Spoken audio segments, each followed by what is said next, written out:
Stay tuned for the news. World News Today. Brought to you by the Admiral Corporation, makers of Admiral Radio, America's smart set. By shortwave broadcast, direct from important overseas stations, as well as leading news centers of our own country, CBS correspondents are waiting to bring you a complete report from the world's political and battlefronts. But first, here's Doug Edwards. Leading the news today is the announcement that General Eisenhower has arrived in Britain to take over command of all forces for the invasion. And in French Morocco, Prime Minister Churchill, completely recovered, has conferred with French General de Gaulle. On the war fronts, American troops in Italy have captured Mount Trocchio, the main barrier blocking their way to the fortress of Cassino. The Germans report a break in their lines with the new Russian offensive in the Leningrad area. And in the Pacific, the Allied ground push against the Japanese on New Britain and on New Guinea continues at a slow pace. And now for the news of the fighting in Italy, Admiral Radio takes you overseas to Algiers. Winston Burdett reporting. The Americans in Italy have captured the last hill barrier between them and the Rapido River. Mount Trocchio, 1,500 feet high, 2 miles this side of Cassino, fell to our troops at nightfall yesterday after a rough 12-hour fight.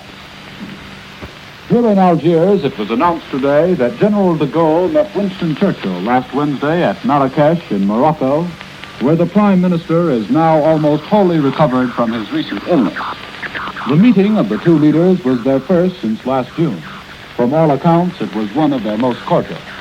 After lunch, they sat for 2 hours by the swimming pool in Mr. Churchill's garden, chatted, smoked the Prime Minister's cigars, reminisced related incidents from the dramatic days of June 1940. Churchill related how he had pointed out de Gaulle to Lord Halifax and said, "There is France's man of destiny." Conversation at Marrakesh was often personal, sometimes sentimental. The two statesmen also discussed difficult, unsentimental subjects. On the key issues involving France today, their meeting produced no definite agreements, no final understanding.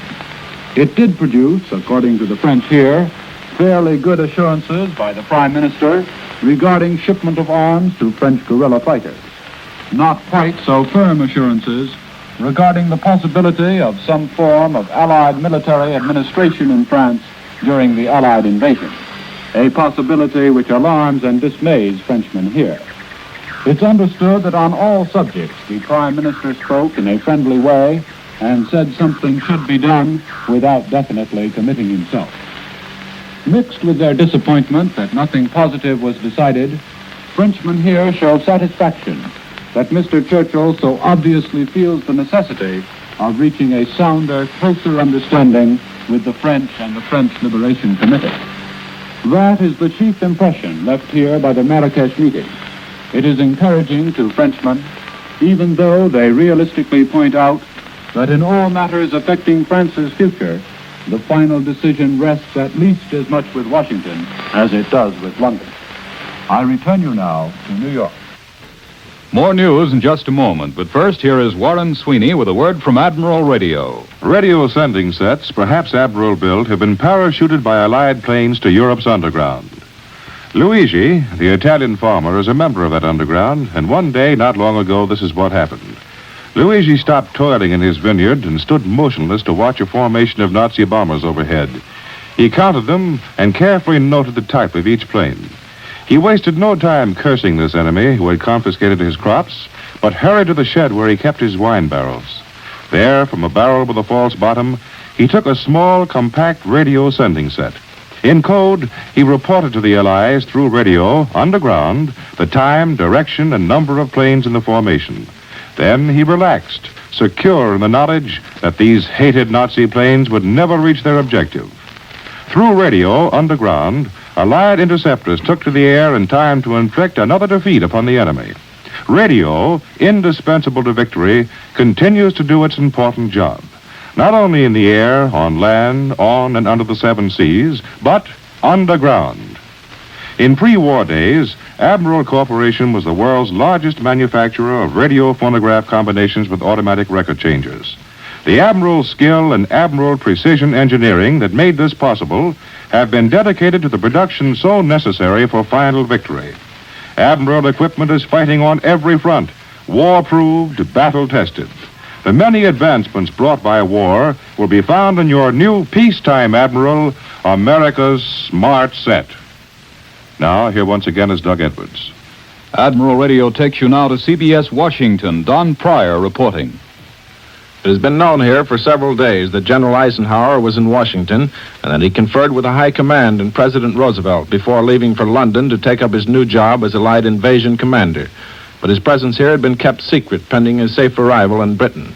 Other important conferences have been underway here, too. Lieutenant General George C. Kenney, General MacArthur's air commander, arrived unannounced and has been in conference with Admiral Halsey, South Pacific commander, and with top military and naval officials, and also President Roosevelt.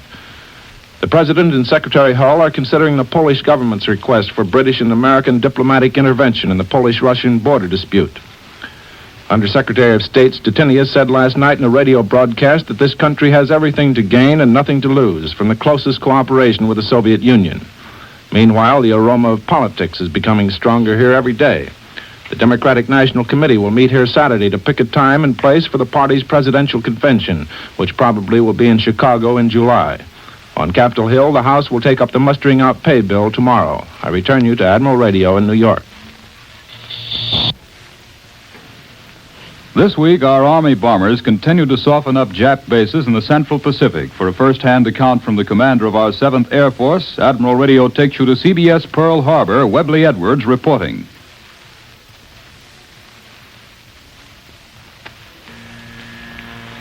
In all the world, there's no campaign quite like the present operations of the 7th Army Air Force in the Central Pacific, ceaselessly pounding vital Jap island bases.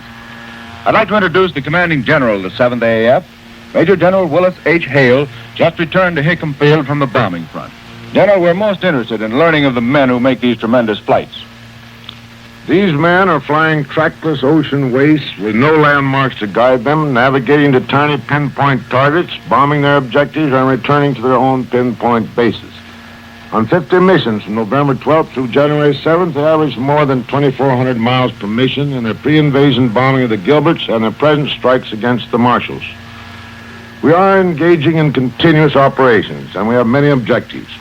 To reach and destroy them, we must span great distances, often encountering bad weather fronts through tricky cloud formations before we ever get to the Japanese interceptor fighters or anti-aircraft.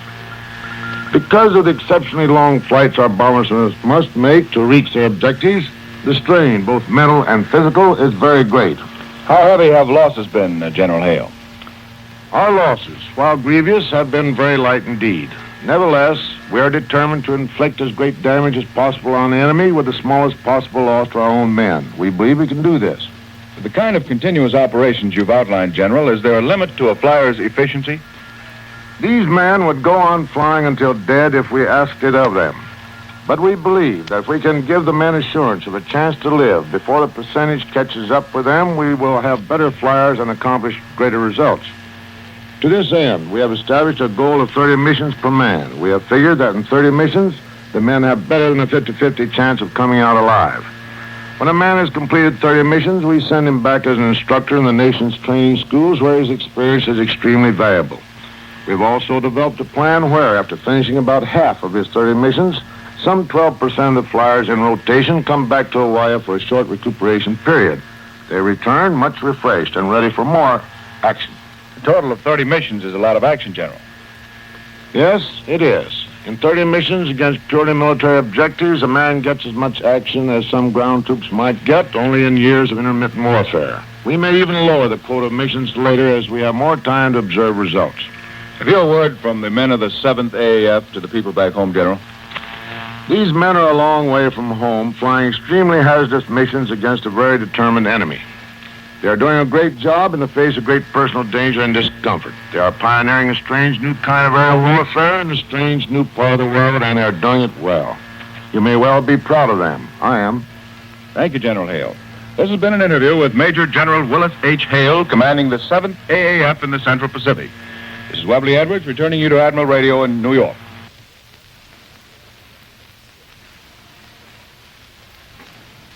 In London, at Columbia's microphone, is Colonel Ovita Culp Hobby of the WACS. For an interview with her, Admiral Radio takes you now to London. Larry LeSueur reporting. General Ike Eisenhower, Commander-in-Chief of the Invasion Forces, is here in England. Shortly before arriving here, General Eisenhower had talks with President Roosevelt and also with Prime Minister Churchill, who has now fully recovered his health in Marrakesh, Morocco. One of the sights of London these days is the groups of American girl soldiers, our WACs, sightseeing in Piccadilly, looking at the bombed Houses of Parliament, and inspecting the landmarks of old England. In fact, almost everywhere you look, you see their snappy uniforms, although there's only more than a little thousand about WACs over here, but they do get around. Colonel Ovita Kolpabi of Houston, Texas, director of the WAC and highest-ranking woman officer in the U.S. Army, has just paid her women a flying visit. In 1 week, Colonel Hobby has managed to inspect every WAC in Britain, and she's very pleased with what she saw. Colonel Hobby, you visited every one of the bases in England where American WACs are stationed, and I imagine you haven't seen any of these women for many months since they left American shores. What has impressed you most about our WACs over here? Well, physically, our women are very fit. They look as trim under war conditions as they did when they were in training. The thing that impressed me most was what you might call their spirited adaptation to war. Their efforts to adapt themselves to new conditions are very successful. I think the reason is because they know how much they are needed. That's especially important to a woman. Every commanding officer at the stations in which they are serving has expressed his gratitude to them for their help. I knew our women would serve well here. But now that they've found that their services are so gratefully received, it's given them an added incentive. Well, Colonel Hobby, did you find any homesickness among our women? Surprisingly little. That's good. Of course, they're very eager to get any bit of news they can from home. But I must say that very few of them want to go home right away. In fact, we are finding great difficulty in securing enough officer candidates for the ETO quota. They don't seem to be interested. They say we are doing the job we volunteered for over here. We don't see much point in being sent home to be trained as officers. Same thing was true among the women in Africa. They are near the war, and they want to remain near it. Well, maybe they're like all women. They're afraid they'll miss something if they go home. Colonel Hobby, do you think our WACs will accompany the Army into Europe? Well, of course, all of our WACs must be looking forward to going to the continent, but we can't make any promises. That's up to General Eisenhower. Our lines would have to be very secure before WACs were allowed to go over. And of course, they'd never be very near the front.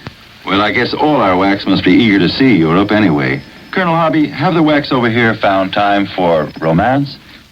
Well, I suppose they must have. I've heard of a half-dozen marriages over here myself. Some to Britishers and some to Americans. That's so. Well, Colonel Hobby, do you think our women will want to stay in the Army after the war? I don't think they're thinking very much about what they're going to do after the war. They're working hard at getting the war over. I do think our WACs look forward to home life. They'll have a keener appreciation of it because their life is so different now. They fixed up their barracks, built in little cupboards, painted the blinds, and I've never seen so many flowers in an army building before. No. Of course, our women will never lose touch with home. Remember going into a WAC kitchen and asking the cooks if they had all the equipment they needed. They told me they had plenty of equipment, but they were a little short of egg beaters, so they'd written their mothers to send them some. Well, that's certainly unusual for the Army. But, Colonel Hobby, what is the main thought you'll take back home to America after your review of our women over here? My reassurance that our WACs are so well taken care of over here, and how proud our American men are to have American women working alongside with them. It pleases me very much to see American women over here sharing the war responsibility with American men. Well, thank you very much, Colonel Hobby. We return you now to CBS, New York. Late dispatches from Argentina received in Chile say 5,000 persons are either dead or injured as the result of an earthquake yesterday in the Argentine city of San Juan. Previous official estimates placed the dead at 200. The German High Command has admitted today that Soviet forces have punched a hole in the Nazi defenses in the Leningrad sector. For the second successive day, while the Russians make no mention of fighting in that area, Berlin reports bitter battles. At last report from Moscow, Russian troops for the fourth successive day had thrown back German attacks east of Vinnytsia in the southwestern Ukraine. Now, Admiral Radio takes you to CBS Madrid. Glenn Stadler reporting. Adolf Hitler's constant use of William Shakespeare's words, to be or not to be, hold more significance than ever today.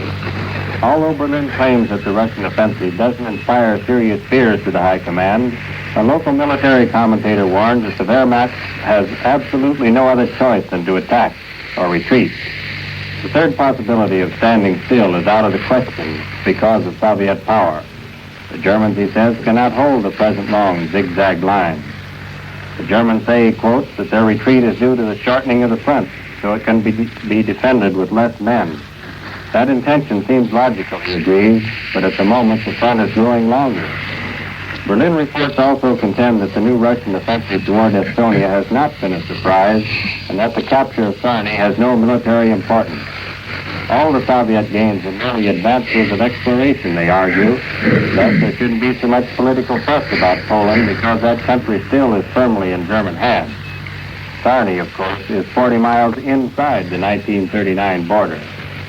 Nazi apologists also continue to claim that the 900-mile Red Army advance in the past year has failed to force the Wehrmacht into a battle of annihilation. That contention is granted even by Allied military observers. They admit that the Nazi General Staff has done a good job of retreating since Stalingrad. Despite heavy losses in killed and wounded, the German forces have been kept fairly well intact, conserving their still great strength for the final all-out defense of the Reich itself against attacks from all directions. Here in Madrid, the Palenque Minister of Labor, Giron, announced in the speech that state-socialized medicine, financed jointly by the government, industry, and the workers, would be put into effect immediately. The program would ensure medical treatment for every employed person, from shoeshine boys to lawyers. This is Glenn Stadler in Madrid, returning you to Admiral Radio in New York. The Navy is anxiously waiting for more and more ships to pour from our production lines. For an interview with the Chief of the Navy's Bureau of Ships, Admiral Radio takes you back to Washington. Don Pryor reporting. The war is moving fast. Further invasions are coming soon. And right now, the number one priority is no longer airplanes. It's the Navy's vast fleet of landing craft, which will storm the beaches of Hitler's fortress Europe and Hirohito's empire in the Pacific. More than 20,000 of them already built and 45,000 more on the way. Here's the man in charge of this unbelievably complex program. He is Rear Admiral E.L. Cochran, USN, Chief of the Navy's Bureau of Ships. And here's America, Admiral Cochran. Tell us about the job you're doing and why every American is involved in it. I'm glad you put it that way, because that's just the point I want to make. As you say, right now, this is the most urgent program of the whole war effort, and it's not a one-man job by any means. It isn't even just a Navy job. It's an American job in every sense. Well, could you give us some of the background, Admiral Cochran, to make it clear just why landing craft right now are so terribly urgent? That's just because it's so new, I suppose. It's because with the fall of France, there wasn't a single beachhead left in Europe. At that time, we had practically no landing craft or landing ships. Now, every operation we undertake will depend on landing craft. Well, but that was clear at the beginning of the war, wasn't it? I should think that this construction program would have been spread out over the last 2 years, more or less. That's a good point. The answer is that we've had to take first things first. Our emphasis on the landing craft has necessarily fluctuated with the ebb and flow of the war. In the spring of 42, landing craft were given major emphasis. But in the fall of 42 and in the spring of 43, we had to shift our attention to the anti-submarine campaign. The subs have been brought under control by the destroyers, the destroyer escorts, and the baby flat tops, added to our regular force through an emergency construction program. Incidentally, Admiral Cochran was in charge of the design and construction of those ships, too, the ships that are winning the Battle of the Atlantic. But meanwhile, we reaped the benefit of our earlier landing craft program in the North African and Mediterranean campaigns. Now, with our ascendancy over the submarines, we are able to shift our emphasis again, to reallocate many of our shipyards and factories from the building of anti-submarine vessels to landing craft.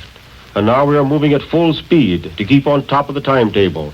We are doing it, too, but there must be no failures anywhere. The whole schedule of the war depends on it. And that means that thousands of lives depend on it, because they need these ships at the right time, at the right place, and in the right numbers when the time comes for invasion. That was Rear Admiral E.L. Cochran, Chief of the Bureau's ships. I return you to Admiral Radio in New York. And here in our New York studio today is CBS correspondent Paul Manning, just returned to this country after 4 years in Britain. While there, he was assigned to the American 8th Air Force and went on 4 bombing missions over the German-held continent. Here he is now to tell us something about Allied air operations against the enemy. In the past 7 days, I've been asked a lot of questions about the bombing of Germany.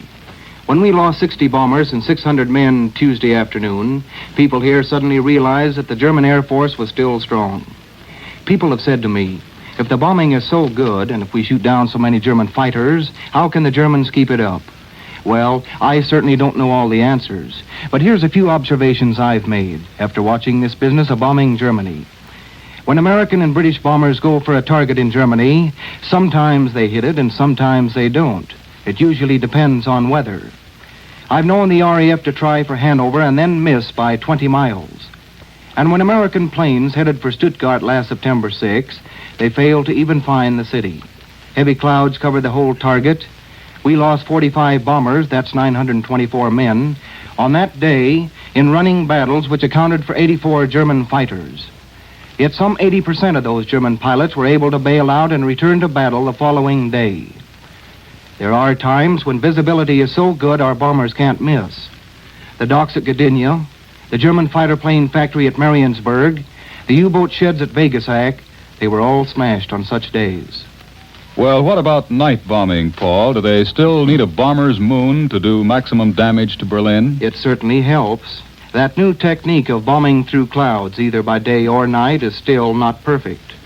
The most destructive raids on the German capital have been on nights when airmen could easily see the ground from 20,000 feet. Well, how much more do you think Berlin can take before it cracks? No one can say.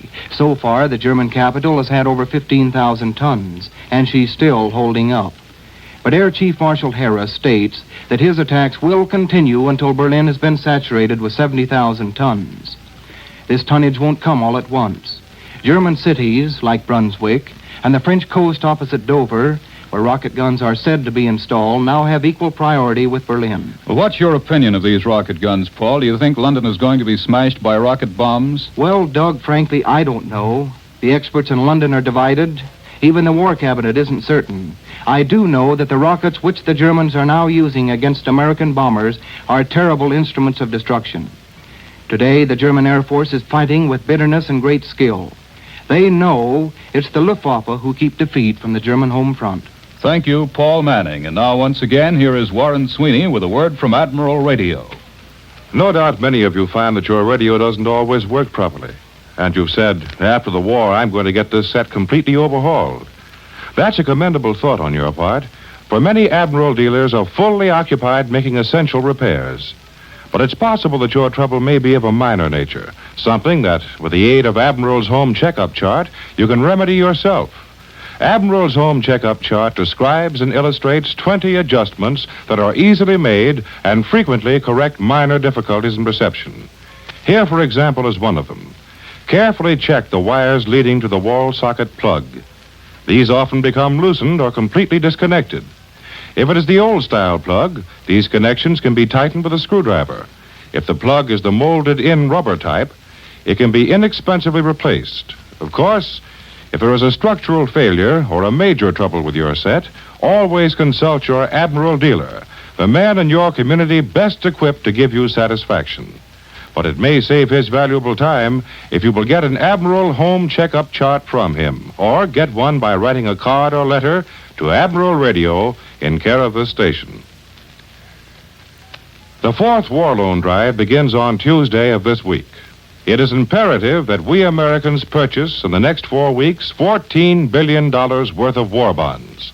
And this goal can be reached only if every American does his share. Only if we all back the attack. You all know the necessity of buying war bonds. You know that they are the finest investment in the world, both for you and for the America we all love. So let's bring victory closer and our boys home sooner. Let's all back the attack with war bonds. The appearance of service personnel on this program does not constitute an endorsement of our product for the armed services, as the armed services do not endorse any product. World News Today is brought to you each Sunday at this hour by the Admiral Corporation, makers of Admiral Radio, America's smart set. Be sure to listen again next Sunday when Admiral brings you World News Today by shortwave, direct from leading news centers of the world. Warren Sweeney speaking. This is the Columbia Broadcasting System. WBBM Chicago. When simple headache or cold's painful miseries cause drumming, throbbing torment, get St. Joseph aspirin for quick, comforting relief.